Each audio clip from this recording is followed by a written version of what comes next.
18장을 읽었는데 이미 앞서 말씀드린 것처럼 여호수아의 구조는 앞부분에는 가나안 정복을 준비하는, 그러자면 요단강을 건너야 되거든요. 그러니까 요단강 건너는 도하, 그 이야기가 앞부분에 나와 있고요. 그 다음에 정복에 관한 이야기가 12장까지 나와 있고, 이제 13장부터 분배에 관한 내용이 나와 있습니다. 앞부분에 정복에 관한 내용이 나와 있다는 말은 가나안 땅을 다 정복했다는 의미가 아닙니다. 가나안 땅을 정복한 부분도 있고 정복하지 못한 부분도 있는데, 그럼 분배는 정복한 땅을 분배하기도 하지만 아직 정복하지 못한 땅을 분배하면서 정복하라는 그런 의미도 있습니다. 그래서 가나안 땅을 다 정복한 다음에 분배한 것 아니라는 거예요. 전체적으로는 정복했다고 볼 수 있지만 부분적으로 완전히 정복이 된 것은 아닙니다.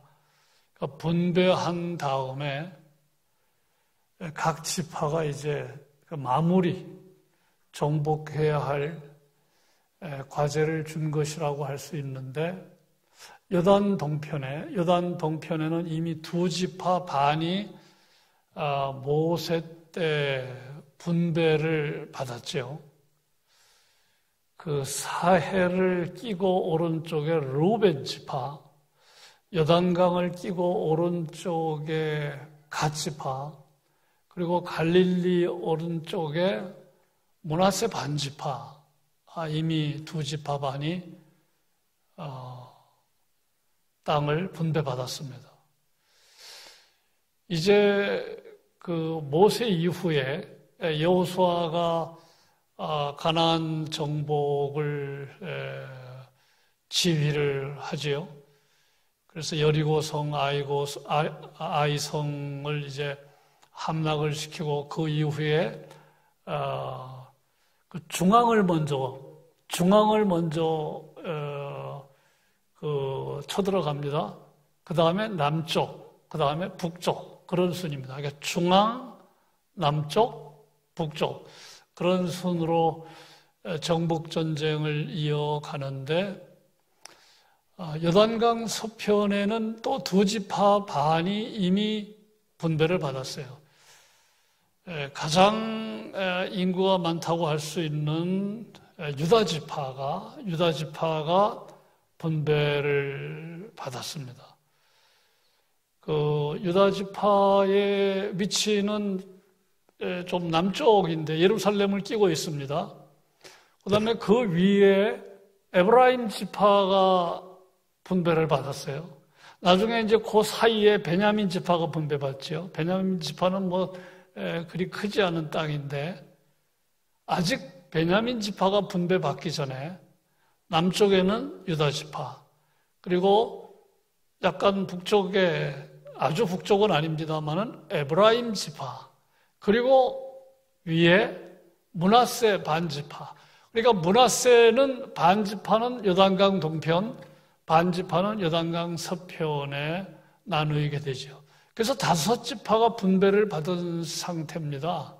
그렇다면 레위 지파 빼고 7지파가 분배를 받지 못한 거예요. 그렇죠? 계산이 그렇습니다. 7지파가 분배를 받지 못한 상황인데, 오늘 말씀을 보니까 7지파가 마음이 풀어질 대로 풀어졌어요. 분배를 받아야 정복을 하는 건데 정복에 대한 관심도 없고 받는 것에 대한 관심도 없는 거예요. 심각한 문제죠. 일곱 지파를 가만히 놔둘 수가 없는 겁니다. 그래서 여호수아가 7지파에게 책망조의 말을 했는데 그것이 3절입니다. 3절 보시면 3절 여호수아가 이스라엘 자손에게 이르되 너희가 너희 조상의 하나님 여호와께서 너희에게 주신 땅을 점령하러 가기를 어느 때까지 지체하겠느냐. 예. 지금 지체하는 상황입니다. 별로 관심이 없는 거예요. 이 해이해진 상태를 말하는 거죠. 풀어질 대로 풀어진 상태입니다. 이 긴장하지 않는 상황입니다. 그런데 가만히 보면 이게 7지파에게만 해당되는 게 아니라 오늘 많은 사람들이 여기에 속하잖아요. 나사도 조이지만 시간이 가면 풀리잖아요. 근데 사람도 그래요. 예. 스스로 자기를 조일 수 있는 능력이 있다면 얼마나 좋겠습니까? 스스로 자기 자신을 이렇게 경성하는 훈련을 할 수 있는 사람이 있으면 얼마나 좋겠습니까? 근데 시간이 가면, 예? 시간이 가면 직무에도 소홀히 합니다. 제가 자주 얘기하잖아요. 가면 갈수록 좋은 사람 별로 없다니까요. 이게 심각한 문제입니다. 풀어지는 겁니다. 예? 해이해지는 거예요. 경성하지 못합니다. 예. 나사만 그런 게 아니에요. 사람도 마찬가지예요. 예. 스스로 깨어있고 거룩한 훈련하는 사람 많지 않아요. 그 7지파가 예. 어떻게 해서 지금 가나안 땅까지 왔습니까? 그동안 수없이 들었잖아요. 하나님께서 약속한 땅이라고 얼마나 도전을 많이 했습니까? 근데 가나안 땅까지 왔는데 지금 그냥 마음이 다 풀어진 거예요. 예. 성경은 그걸 알고 계속해서 깨어있으라. 잠자지 말라는 게 아니라 영적으로 도전을 주는 거 아닙니까? 예. 그래서 이게 오늘 우리의 숙제입니다. 예. 영적으로 깨어있는 거, 영적으로 깨어있는 거. 이 단계에 가야 되는데 그냥 서면 앉고 싶고 앉으면 눕고 싶고 계속해서 그냥 퍼지는 겁니다. 예. 자기 자신을 점검하면서 지금은 이럴 때가 아니지. 예. 지금 코로나 다 끝나가는데 사정과 형편이 있는 분들도 있지만 예배의 자리에서 벌써 1년, 2년, 3년 너무너무 심각한 상태 아닙니까?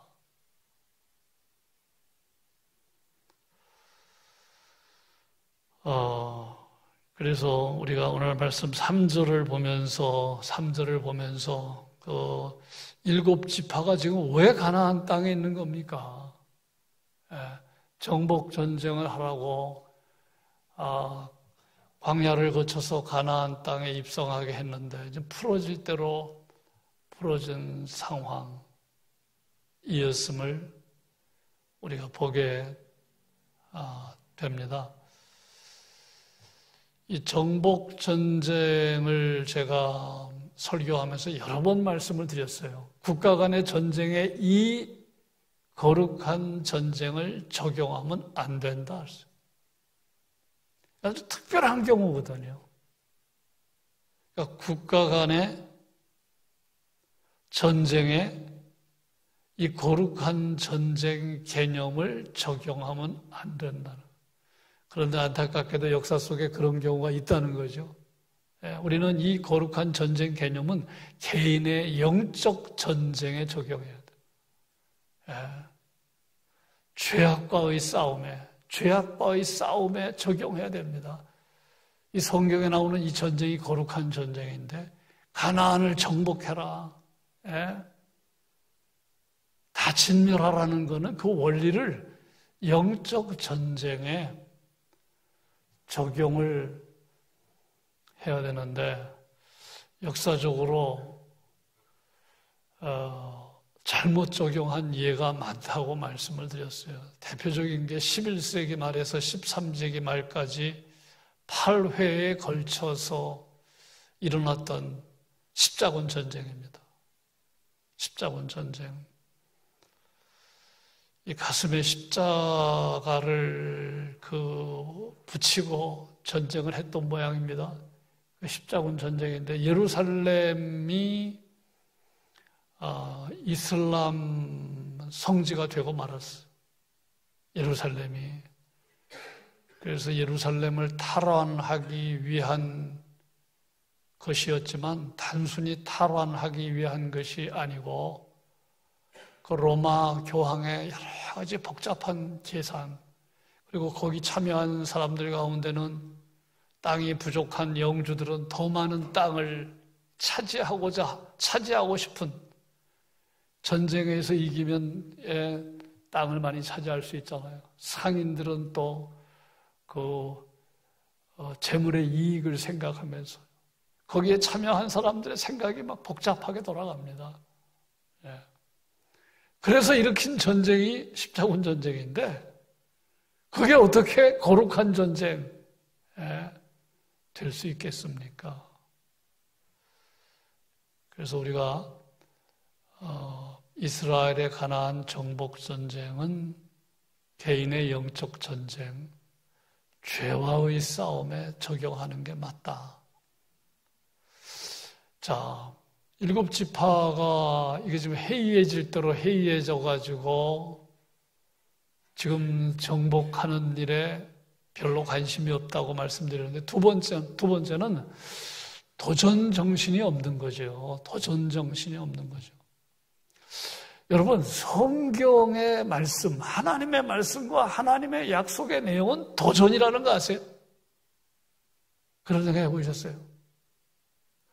하나님의 말씀과 하나님의 약속은 들여다보면 결국은 우리에게 도전하는 겁니다.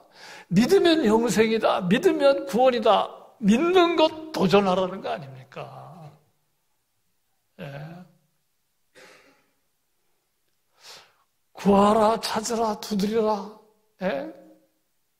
구하는 자가 얻는다. 찾는 자가 찾게 된다. 두드리는 자에게 열린다. 이건 뭐예요? 도전이잖아, 우리에게.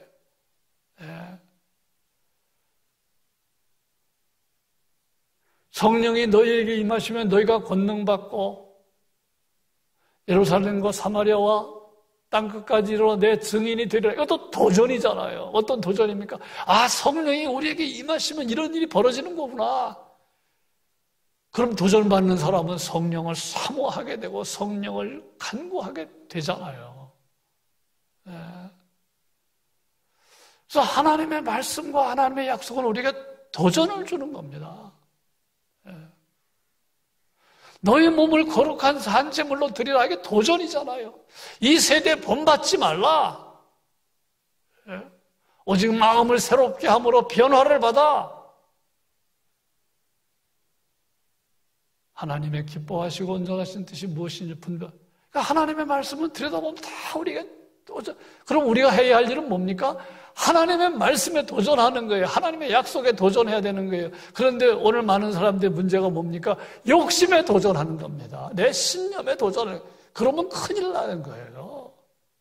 하나님 말씀에 승부수를 걸어야 돼요.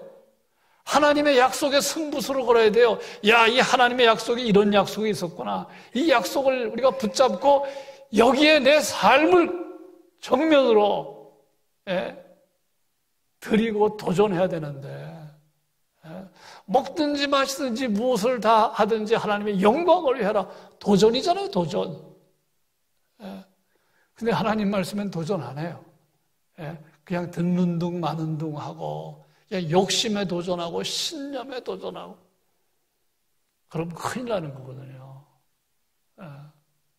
우리가 선한 일에 도전해야 돼요. 근데 어떤 사람들은 분수 모르게 악한 일에 도전하게 돼요. 그래서 세상을 불행하게 한 역사적인 인물들 가운데 한 사람이 히틀러 아닙니까? 히틀러가 선한 일에 도전했다고 얼마나 좋았겠어요. 불의한 일에 도전합니다. 악한 일에 도전합니다. 그래서 2차 대전에 죽은 사람만 5천만 명.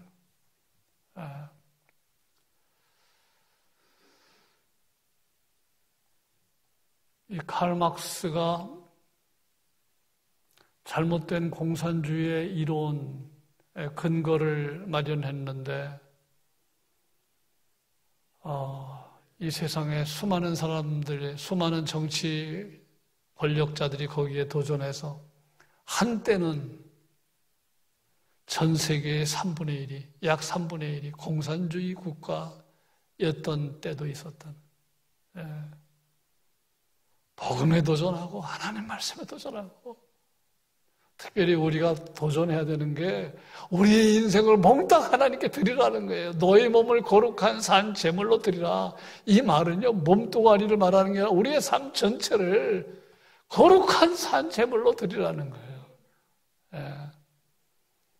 우리 청년들이 거기에 도전한다면 얼마나 좋겠어요. 내 인생을 하나님께 드리겠다. 설명할 필요도 없이 목사, 선교사 다 되라는 말이 아니고 어떤 일을 하든지 하나님의 영광을 위해 살고 이 땅에 하나님 나라가 확장되는 일에 살라는 거 아니겠습니까? 지금 7지파 안타까운 거 뭐예요? 7지파에게는 이 여호수아가 오늘 말씀 3절에 뭐라고 얘기합니까? 3절을 다시 보시면 여호수아가 이스라엘 자손에게 이르되 너희가 너희 조상의 하나님 여호와께서 너희에게 주신 땅을 점령하러 가기를. 자 보세요. 왜 하나님이 약속했는데 그 약속에 도전하지 않느냐 그 얘기잖아요. 하나님이 약속했잖아. 너희 조상의 하나님 여호와께서 너희에게 주신 땅 약속했잖아. 근데 왜 약속에 도전 안 하고 있어? 그 얘기합니까? 7지파에게만 해당되는 게 아니라 오늘 수많은 그리스도인들이 그냥 점수하는 신자로 살아간다는 거예요. 그걸 어떤 사람은 비아냥거려서 나이로운 신자라고 그러는데 하나님 말씀에 도전하지 않는 지금 모습을 보여주고 있습니다. 그래서 우리가 꼭 기억을 하시면 좋겠습니다. 하나님 말씀, 하나님의 약속은 도전이네요. 도전이나. 그럼 우리가 말씀을 붙잡고 기도해야 돼. 하나님, 내가 이렇게 살기 원합니다.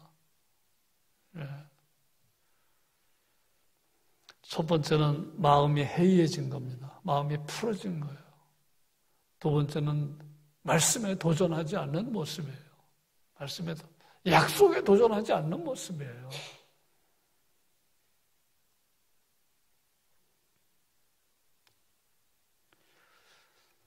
바울과 나폴레옹이 비슷한 말을 한 것 같지요. 바울은 내게 능력 주시는 자 안에서 내가 모든 거 할 수 있다 그랬고, 나폴레옹은 내 사전에 불가능이 없다. 어떻게 보면 비슷한 것 같은데 결정적인 차이, 하늘과 땅의 차이는 나폴레옹은 내가 할 수 있다는 거고, 그렇죠? 내 사전에 불가능 없다. 내가 할 수 있다는 거예요. 자신만만했던 나폴레옹은 세인트 헬레나 섬에서 비참하게 초라하게 인생을 마치고 말았어요. 그때 50간 넘었습니까? 떵떵거렸는데, 근데 바울은 하나님 말씀에 도전하는 거예요. 내게 능력 주시는 자 안에서, 내게 능력 주시는 자 안에서 하나님의 말씀, 하나님이 어떤 분이신지를 기억하고 도전하는 겁니다. 하나님이 내게 능력 주시면 내가 모든 거 할 수 있다. 비천에 처할 줄도 알고, 궁핍에 처할 줄도 알고, 풍부에 처할 줄도 아는 인생이 된다. 환경에 지배받지 않는다. 의미상으로는 그런 뜻이에요. 하나님이 내게 능력 주시면 내가 어떠한 환경에도 지배받지 않는다.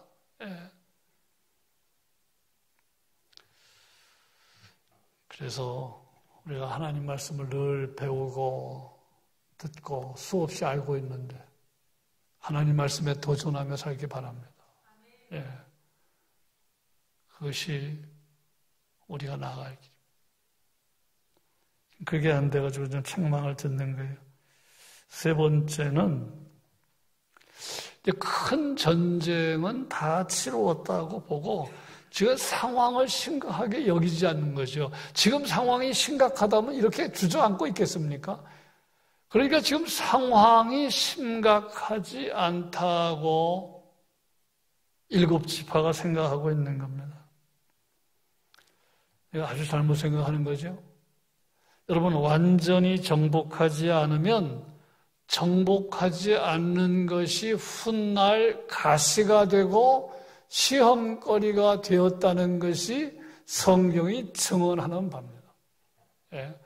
가나안을 정복하라고 그랬는데 정복하지 않고 남겨두면 그것이 가시가 되고 시험거리가 되었다는 것이 사사기에서 확인할 수 있는 내용이에요. 유다 지파는 그 예루살렘 지역을 차지했는데, 예루살렘 지역을 포함한 광활한 지역을 차지했는데, 그 여호수아 15장 63절 보면 예루살렘 주민인 여부스 족속을 쫓아내지 않았다 그랬어요. 유다 지파가 예루살렘 주민인 여부스 족속을 쫓아내지 않았다 그랬어요. 15장 63절 보십시오. 15장 63절 보면 그런 내용이 나옵니다.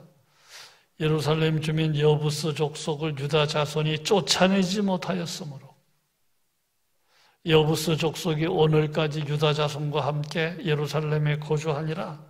나중에 어떻게 되었을까요? 여부스 족은 점점 요새화되어 가지고 난공불락의 성이 되었어요. 애를 먹었습니다. 점령한 게 언제냐? 다윗 시대니까 몇백 년의 세월이 지나간 거야. 애를 먹었어요, 애를.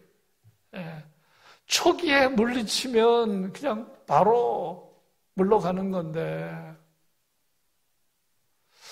제가 어제 국제선교회 야유회 갔다가 그 국제선교회 회장이 그 얘기를 하더라고요. 그 영도의 어느 목사님, 고신측의 어느 목사님인데 당뇨가 좀 심했던 것 같아요.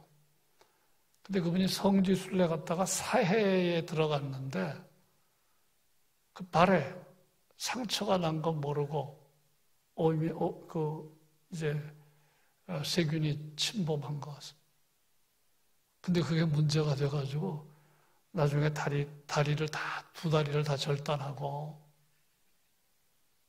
그 이후에 세상을 떠나셨다. 누굽니까 했더니 영도 고신측교회 어느 교회입니다. 여러분 보세요. 그 심각하게 되기 전에 이게 잘 치료하지 않으면 당뇨가 무섭다는 거, 그거 다 아는 건데 여부스 족속을 쫓아내지 못했는데 그게 나중에 난공불락의 성이 돼서 다윗 시대까지 가서 다윗이 정복을 했습니다만, 근데 그 비슷한 이야기가 여호수아에 또 나옵니다. 에브라임 지파는 게셀에 거주하는 가나안 족속을 쫓아내지 못했다. 그 내용이 어디 나오냐면요. 16장 10절입니다. 16장 10절. 요 에브라임 지파에 관한 이야기인데 에브라임 지파는 게셀에 거주하는 가나안 족속을 쫓아내지 아니했다. 가나안 족속이 오늘까지 에브라임 가운데 거주하며 노역하는 종이 됐다. 이때는요, 쫓아내지 못한 게 아니라 쫓아내지 않은 겁니다. 쫓아내지 않은 거는 이 사람들을 종으로 삼기 위해서. 그런데 나중에 어떤 일이 벌어졌을까요? 훗날 에브라임 지파는 우상 숭배의 중심이 되고 말았어요. 그러니까 우리가 배우는 교훈이 있잖아요. 철저하게 몰아내야 되는데, 철저하게 정리해야 되는데, 이 사람들을 갖다가 종으로 삼아야지. 그래서 몰아내지 않았는데 훗날 에브라임 지파는 우상 숭배의 중심이 되는 결과를 가져왔습니다. 열왕기상 12장 25절은 그 점을 말합니다. 이런 현상은 영적 전쟁에서도 우리가 흔히 보는 현상이잖아요. 여러 번 말씀드렸잖아요. 죄는 적당하게 다루면 안 된다. 남겨놓으면 안 된다. 조금이라도 틈을 주면 안 됩니다. 철저히 경계하고 철저히 회개하고 방심 정말 조심해. 방심. 여러분, 저는 최근에 이런 경험이 많은데 여러분은 그런 경험 없어요? 이게 손이 배웠는데 왜 배웠는지 모르는 거예요. 왜 배웠는지. 손이 배웠어요. 근데 왜 배웠는지 몰라요. 근데 짐작하기는 그 A4 용지 있잖아요. 날카롭잖아요. A4 용지에 비인 거예요. 그래서 제가 언제 그랬나 정확하게 기억은 안 나는데 보니까 A4 용지를 다루다가 그게 아주 날카롭잖아요. 세종이. 그래서 가능하면 A4 용지를 만질 때는 장갑을 끼는 게 맞겠다. 어제 국제선교에서 나들이 있었는데 저녁에 돌아오니까 바지를 벗으니까 왼쪽 정갱이 부분에 피가 묻어 있고 살갗이 벗겨져 있는데 역시 왜 그랬는지 모르겠네. 제가 요즘 이상한 병이 생겼어요. 기도해 주세요. 네. 왜 그랬는지 모르겠어요. 피가 났는데 살갗이 벗겨졌는데 어디 부딪힌 거죠. 근데 부딪힌 기억이 안 나고. 제가 얼마 전 치매 검사했는데 이상이 없다고 그랬거든요. 그러니까 이게 더 문제잖아요. 이상이 없는데 상태는 이런 상태니까. 예. 그래서 정말, 이거 방심하면 안 되겠다. 정말 방심하면 안 되겠다. 그런 생각을 했더랬는데, 영적 전쟁에서 그래요. 예. 에브라임 지파 이야기 했습니다. 유다 지파 이야기를 했습니다. 그 7지파가 상황을 심각하게 생각하지 않은 거예요. 큰 전쟁은 대개 끝났습니다. 예.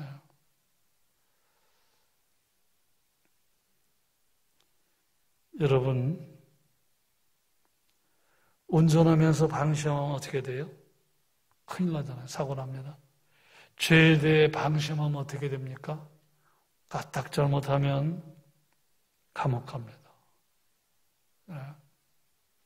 특히 스쿨 존 정말 운전 조심하셔야 돼요. 예. 자, 또 하나 이제 4번째로 제가 묵상한 건데 정복하지 않아도 지금 생활하는데 현실적으로 크게 문제가 되지 않는다고 판단했다고 볼 수 있어요. 지금 크게 문제가 되는 게 아니에요. 뭐 큰 적들은 다 웬만한 큰 강적들은 다 물리쳤다고 판단한 거죠. 생활하는데 크게 문제가 되지 않는다고 생각한 것인데 이것도 아주 잘못 생각한 것.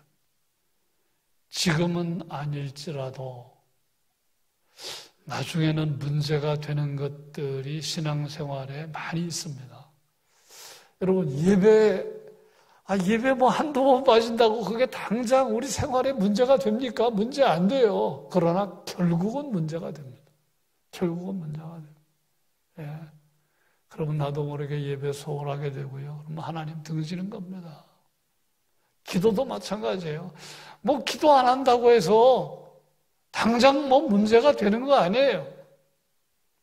그러나 기도 안 하면 점점 문제가 됩니다. 예. 나도 모르게 나는 영적 패배주의자야. 그런 선언인 것이 분명합니다. 예. 기도하지 않는다는 것은 뭐 기도의 중요성을 모른다는 거. 말씀을 가까이 하지 않는 것도 마찬가지예요. 말씀을 가까이 하지 않는다고 해서 당장 뭐 사는데 문제가 되는 거 아니잖아요. 그러면 말씀의 기가를 경험하고, 그러면 나도 모르게 말씀이 풍성히 내 속에 거하지 않으므로 나도 모르게 시험에 들고,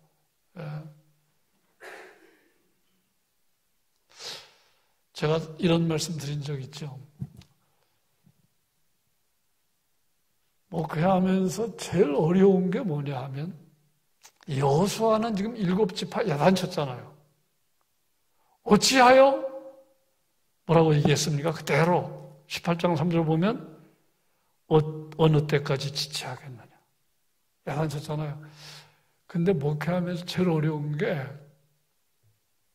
목사가 교인들 야단치는 거, 이건 정말 어려워요. 부모가 자식 야단치는 거 어렵잖아요. 선배가 후배 야단치는 거 어렵잖아요. 교회 안에서. 그런데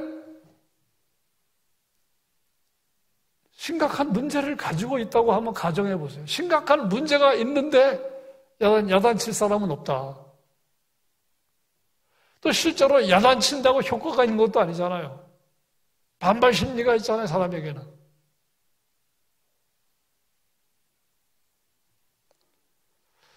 답이 뭘까? 하나님께 야단 맞으면 된다는 거예요. 모든 성경은 교훈과 책망과 바르게 함과 의로 교육하게 유익하다고 그랬잖아요. 그래서 제가 그런 기도를 노골적으로 하지 않았지만, 하나님, 우리 교인들이 말씀으로 책망받게 해 주십시오. 그러니까 하나님께 책망받으면 부작용이 없어요. 사람에게 책망받으면 부작용이 있거든요. 그런데 말씀을 멀리하면 책망받을 일도 없어. 그럼 말씀을 가까이 하면 말씀을 통해서 책망을 받는 거예요. 이게 얼마나 중요한 경험입니까? 우리 수요예배에 오신 성도 여러분, 말씀에 책망받기 바랍니다. 이게 중요한 거예요. 말씀에 책망을 받아야 돼요. 목사도 마찬가지예요. 말씀을 보면서 책망을 받아야 돼요. 그런데 하나님의 말씀을 멀리하면 하나님께로부터 책망받지 않지. 사람에게도 책망받지 않고 하나님께로부터 책망받지 않고, 그럼 뭐 갈 대로 가는 거죠. 뭐 이상한 길로 가는 거죠. 그래서 말씀을 가까이 하지 않으면 결국 심각한 지경에 이르게 되는 거예요. 전도도 마찬가지예요. 뭐 전도하지 않는다고 당장 문제가 되는 게 아닌데, 하나님을 떠난 영혼을 불쌍하게 여기지 않으면 그 신앙이 건강할 수가 없는 거예요. 서서히 병들어가는 거예요. 지금 7지파는 당장 심각한 문제가 아니니까, 뭐 사는데 당장 문제가 되는 게 아니니까, 하나님께서 점령하라고 약속했음에도 불구하고 지금 나태한 가운데 빠져 있는 것입니다. 자, 그런데 이제 여호수아가 책망의 말만 하지 않고 대안을 제시했죠. 가나안 정복에 대한 동기를 새롭게 부여했습니다. 그것이 앞에서 말씀드린 대로 정신 번쩍 차리게 말합니다. 이 땅은 여호와께서 너희 조상에게 주신 땅이다. 약속을 확인시켜 주잖아요. 약속을 확인시켜 줍니다. 굉장히 중요한, 좋은 지도자의 모습이죠.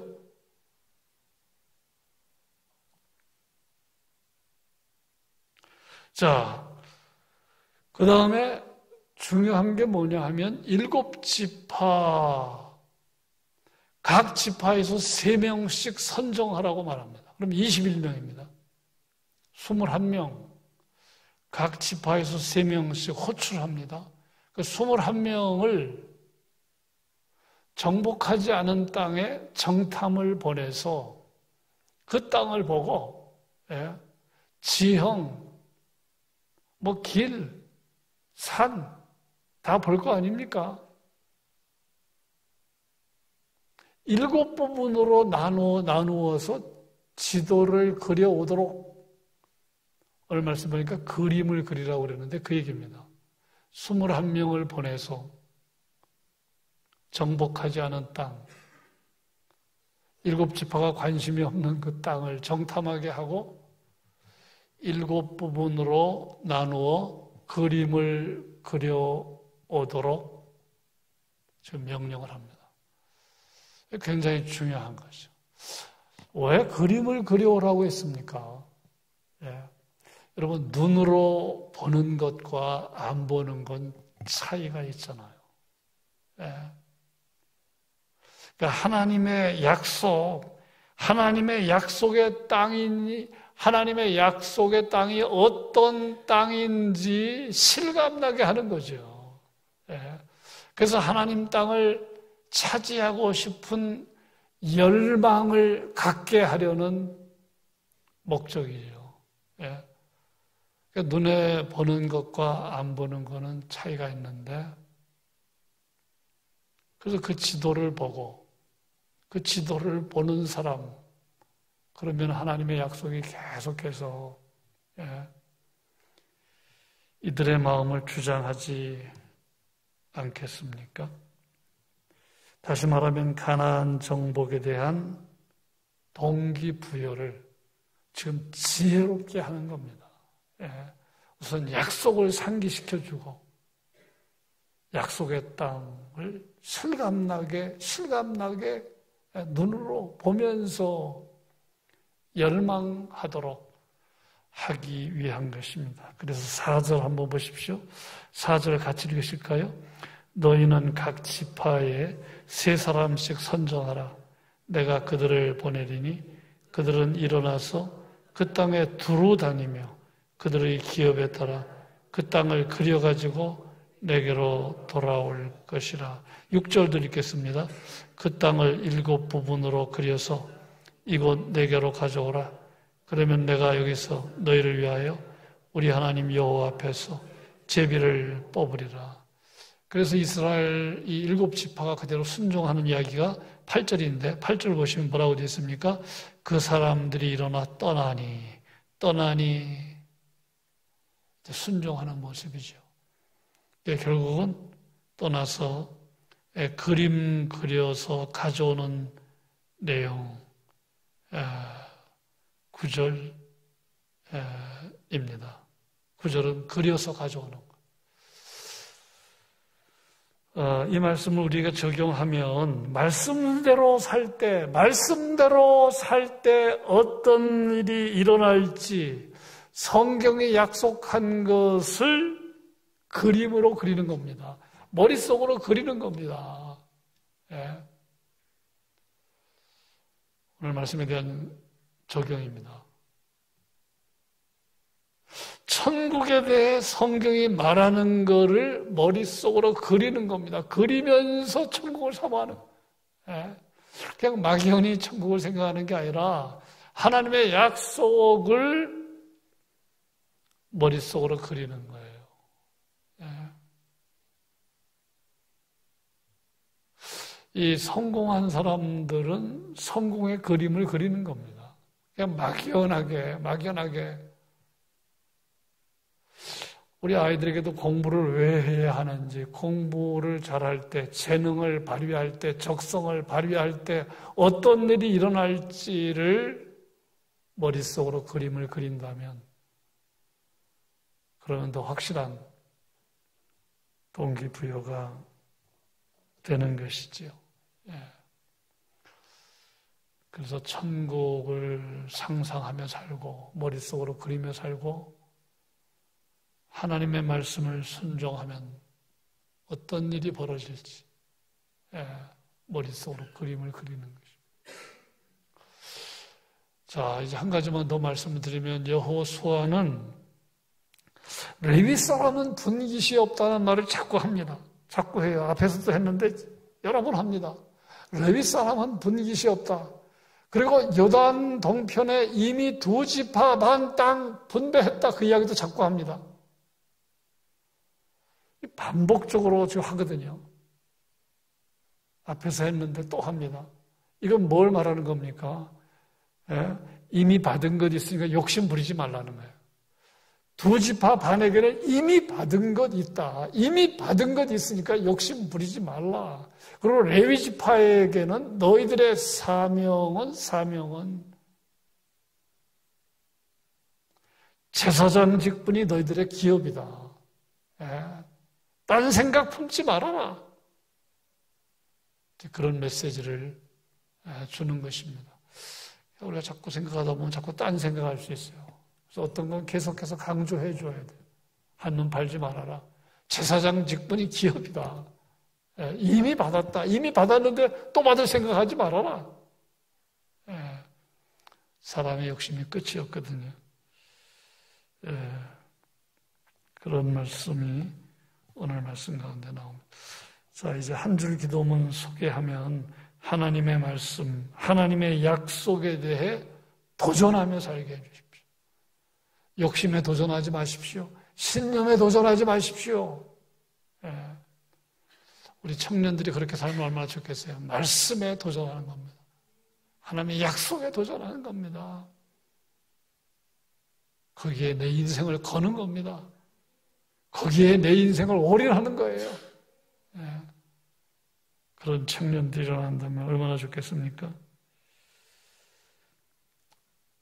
하나님 말씀대로 살면 어떤 일이 벌어질지 머릿속에 그림을 그리며 살게 해주십시오.